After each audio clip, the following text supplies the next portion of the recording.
Ladies and gentlemen, welcome back to Gunflint Designs. My name is Mark, and it's been a minute. If you've been following along, you know that last year we were rocking and rolling, and we did this huge kitchen, dining room, living room remodel, and I was getting videos out like crazy. And then we got to the end of it, about Christmas time, New Year's time, that sort of thing, and we finished it. We finished it, and we moved in, and I didn't post any more videos at that point. It's a little bit like running a race and taking a nap just before the finish line. We are done. We've been living in it for a while. Let's get back to wrapping up the project so you guys can see how it ends up. In today's video, I'm going to show you the pantry. This really, really tall cabinet that matches the rest of the kitchen that holds a whole lot of food that used to live out around the corner in the laundry room. So let's get through the build and we'll talk about some of the details later.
Well, that about wraps it up for this one.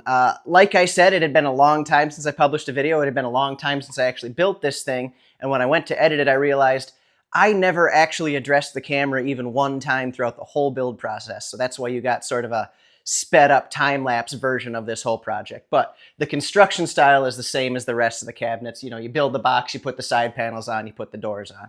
Speaking of the doors, that's all done now too. If you've been following along, you had not seen a drawer. We've just been living with sort of an open concept kitchen, which on the one hand is actually handy because you can see exactly what you have and where it is. Now that it's shut, it's like I forgot where things go and I have to look through multiple cupboards to find the thing. Anyway, it's all done. It's very nice. The next video in this series is going to be how I made the doors and drawer fronts and how I mounted and attached them and all of the things that it took to get it to kind of like the finish line. That was the absolute end of it. That was the cherry on top, was getting the doors and drawer fronts done. And there will be one more video in the series after that that's kind of just me and Katie. We're going to reflect on the entire process, what we learned, what we're happy with, what we would have done different. We'll get Katie back in here one more time for her perspective on this, and hopefully she's happy, because that's the whole point, right? Anyway, thank you guys very much for watching, and we will see you on those next ones.